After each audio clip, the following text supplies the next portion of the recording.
Vamos dar início então à nossa segunda unidade, etapas do processo de planejamento estratégico na administração pública. Essa unidade irá ocorrer entre os dias 19/9 a 16/10 de 2020. Dito isso, vamos iniciar essa nova etapa, do nosso curso, e para tal já deixo o convite que se faz necessário fazer logo no início, a leitura da unidade 2 do nosso caderno digital, bem como aos slides dessa apresentação. Aproveite bastante, desfrute de uma boa leitura, bom estudo a todos e vamos que vamos, como diria o poeta. Iniciaremos então a unidade 2, resgatando um pouquinho daquele no momento 2 da nossa última aula, onde nós falávamos do planejamento estratégico.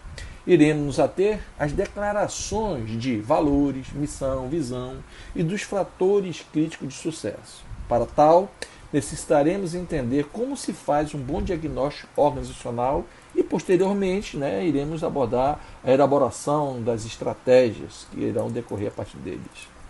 Para iniciarmos esse processo, é fundamental a sensibilização de todos os participantes, que de forma direta ou indireta irão contribuir para tal. O que nós entendemos com esse processo de sensibilização? Toda vez que você vai iniciar um planejamento em alguma organização, seja ela pública ou privada, é importante que todos os níveis daquela pirâmide, estratégico, tático e operacional, saibam quais são os conceitos básicos, quais as ferramentas, como será feito o processo, para que todos se sintam participes desse processo. Eles têm que entender a importância da contribuição de cada um deles para que possamos construir de forma democrática o planejamento da nossa organização.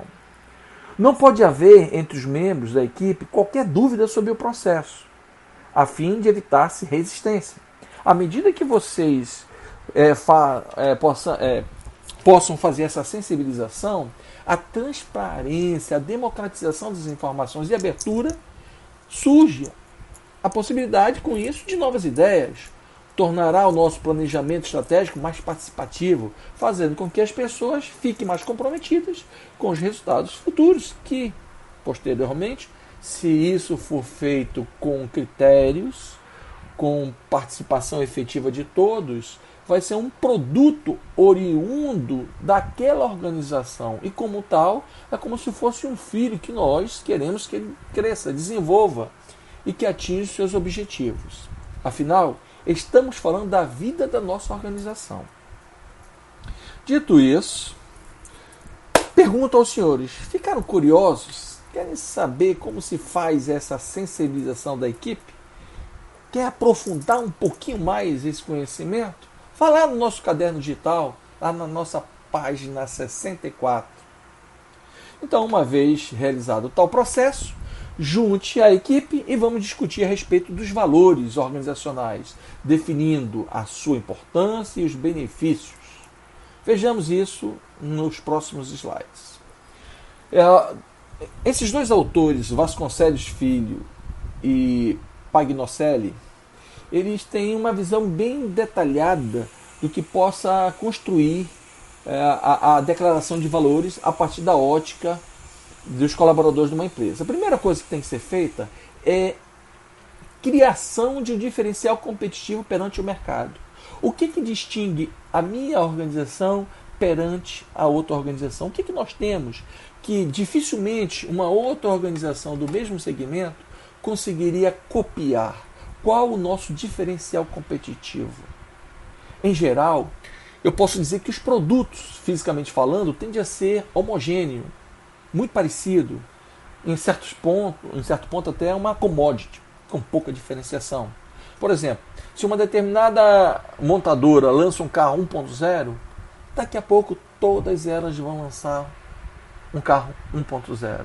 Lançar o Flex, todas as outras vão lançar Flex. Vamos lançar um carro híbrido, todas as outras vão lançar um carro híbrido. Qual o real diferencial competitivo? Aí você entende, poxa, eu tenho que ter alguma coisa que seja o meu selo, a minha marca estampada no seio da sociedade. Isso pode ser o serviço, o pós-venda, isso pode ser a segurança dos meus carros, não sei. Vocês precisam analisar a organização e enxergar qual o real diferencial competitivo. Às vezes, o diferencial competitivo de determinado departamento de uma instituição pública pode ser o pessoal, as pessoas que trabalham naquele departamento, que fazem com que aquele departamento seja destacado entre os demais daquela organização.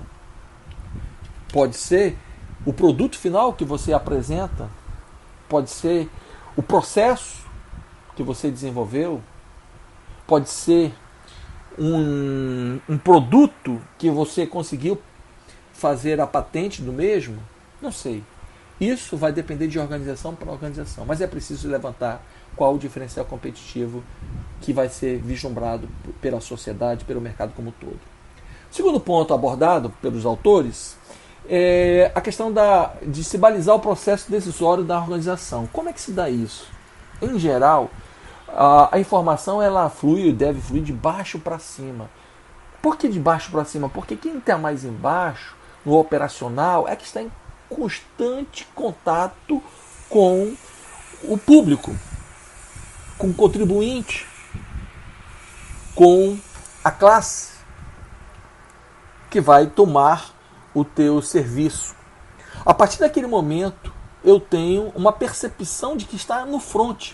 E essa percepção ela tem que fluir até o gestor, direto dele, e se não conseguir resolver naquele nível, fluir até o nível estratégico, porque para que isso possa ser vislumbrado numa próxima revisão do teu planejamento, etc, etc. Então, é necessário você entender como se dá o processo decisório na organização. Como é que flui essas informações, quem decide, quem faz o quê. O outro ponto abordado é a questão da orientação quanto ao comportamento da organização. Como é que a tua organização se comporta diante de uma dificuldade, diante de uma ameaça externa? Como é que ela consegue absorver as oportunidades? Para tanto, é importante levar em consideração aquilo que foi construído ao longo das décadas. Como é que a tua organização foi construída? Como é que ela opera? Que valores norteiam aquela organização a ponto de você saber se determinada situação adversa acontecer, eu sei na prática o que vai acontecer porque eu conheço as pessoas que operam lá e elas vão tocar aquele barco mesmo o gestor não estando lá. Um outro ponto abordado aqui é a questão do processo da formulação de estratégias. Bem, essa formulação de estratégia ela vai depender das etapas anteriores. Eu só consigo formular alguma coisa a partir do momento que eu conheço a mim mesmo, portanto, eu conheço meus aspectos positivos e negativos, meus pontos fortes e pontos fracos, e conheço o mercado, a sociedade para a qual eu irei prestar meu serviço. A partir desta visão macro, micro, eu consigo formular as minhas estratégias diante de um planejamento bem pautado que vai culminar nessa formulação de estratégia e, posteriormente, eu vou definir o que vai ser feito nos nossos planos de ação. Eu tenho que orientar muito bem a organização nesse processo de recrutamento e seleção de pessoas, porque é a porta de entrada, senhores. Eu preciso ter um processo seletivo muito bom para que realmente esteja no front aquelas pessoas que conhecem, tecnicamente falando, o métier que irão trabalhar. Porque se não fizer desta forma, as pessoas vão dizer, eu não tenho competência, eu não tenho perfil, eu não tenho para essa determinada atividade. Mas, se esse processo de recrutamento e seleção for bem feito e posteriormente trabalhado no nível microambiental, com ambientação e outras coisas mais, você terá respostas em todos os 3 níveis da tua organização efetivas. E o último, fundamenta o resultado da avaliação da organização, né? O que ele entende por isso? A questão de da necessidade de você estar sempre atento aos resultados da tua organização. Portanto, se eu for puxar um pouquinho para uma leitura que vocês já tiveram lá em teoria da administração, eu retomo aquela ideia, eu preciso enxergar na saída do meu processo, preciso avaliar esses resultados para ver se realmente eu preciso melhorar alguma coisa a ponto de fazer uma revisão no meu projeto, no meu planejamento. Quando eu falo de uma concessionária, por exemplo, a entrega do veículo para o novo proprietário é importantíssima, porque é o primeiro contato que ele vai ter com o veículo já sob sua posse. Eu preciso me garantir que ele conhece todas as funções do carro, as revisões, os aplicativos que hoje vão ingressar nessas multimídias que fazem parte desses carros mais tecnológicos, para que ele se sinta satisfeito. Assim mesmo a sociedade. Eu preciso ter indicadores que avaliem se o atendimento naquele hospital está sendo efetivo. Se a educação que estão dando para o meu filho numa escola pública está com qualidade dentro dos padrões requeridos pela sociedade. E por aí vai. Então é fundamental a análise desses resultados, a avaliação e reavaliação constante. Dito isso, vamos apresentar agora vários exemplos de declaração de valores, para que esses conceitos que nós começamos a construir aqui sirvam de base para um entendimento mais interessante da perspectiva de consolidar esse conceito, tá bom? Vamos pegar aqui a declaração que está pautada em que? A declaração do INSS, Instituto Nacional de Seguridade Social, né? Ética, respeito, segurança, transparência, profissionalismo. Bem, uma coisa é o que você declara, outra coisa é como a sociedade enxerga isso. Eu não sei os senhores se já tiveram o prazer ou desprazer de ir no INSS, se já pegaram alguma senha, alguma fila para tentar requerer a sua aposentadoria ou requerer um afastamento por alguma situação adversa que você tenha sofrido e precisa se afastar. Verifique.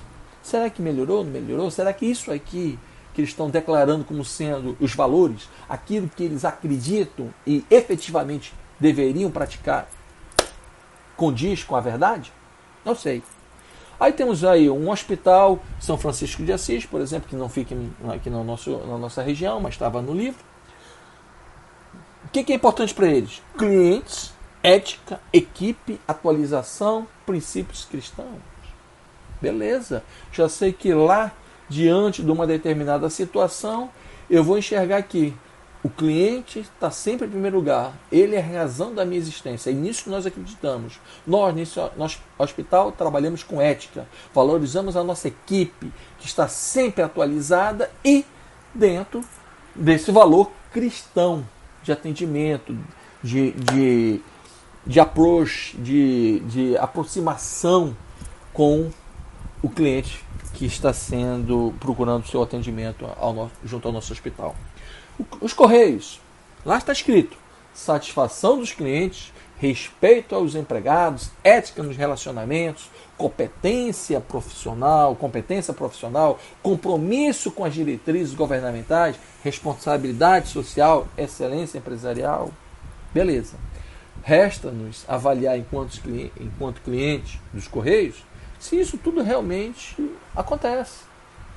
Se realmente eles entregam tudo isso. E aí ver se realmente o que eles colocam aqui como sendo a declaração de valores, aquilo que eles acreditam, é realmente aquilo que eles na prática o fazem. Bem, você pode então observar, pelos exemplos que acabamos de colocar, que a declaração de valores organizacionais expressa o como a organização espera ser vista pela sociedade, de uma forma geral, e pelos seus respectivos colaboradores, fornecedores e clientes. Ou seja, quem olha os princípios e valores declarados pela essa organização tem que ser um espelho das atitudes de todos aqueles que lá labutam, lá trabalham. É mais ou menos nesse sentido que a literatura aborda essa questão. Então, Como se faz a declaração de valores de uma organização? Vamos lá. Muito simples. Veja as etapas abaixo. Para elaborar a declaração de valores, deve-se, primeiro, reunir uma equipe. Essa equipe, lógico, a equipe que vai trabalhar o planejamento estratégico. Segundo, explicar detalhadamente o que é a declaração de valores. Terceiro, mostrar exemplos de declaração de preferência de organizações, setores de economia diferente da organização que você atua. Senão, você vai dar direcionamento, você vai forçar uma situação, você vai conduzir, mesmo você não querendo, as pessoas a pensar igual ao que os outros já fizeram. O que importa é nós refletirmos a realidade da nossa organização e trabalharmos. Se queremos determinado valor, queremos incutir isso dentro da nossa organização, precisamos trabalhar isso, principalmente com as pessoas que irão executar determinadas atividades junto à sociedade. Após isso, vamos formar pequenos grupos de até 5 pessoas e dentro de um determinado tempo, previamente estabelecido, devem criar as declarações de valores. Ao final, cada grupo deve apresentar a sua sugestão.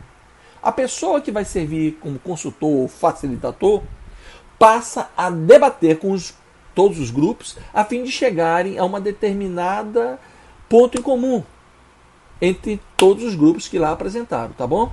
Apresentado isso, com essa discussão, essa discussão deve gerar um consenso. Não, isso aqui nós acreditamos, todo mundo concorda? Sim, então tudo bem. Esse aqui vai ser um dos valores a serem pautados na nossa declaração.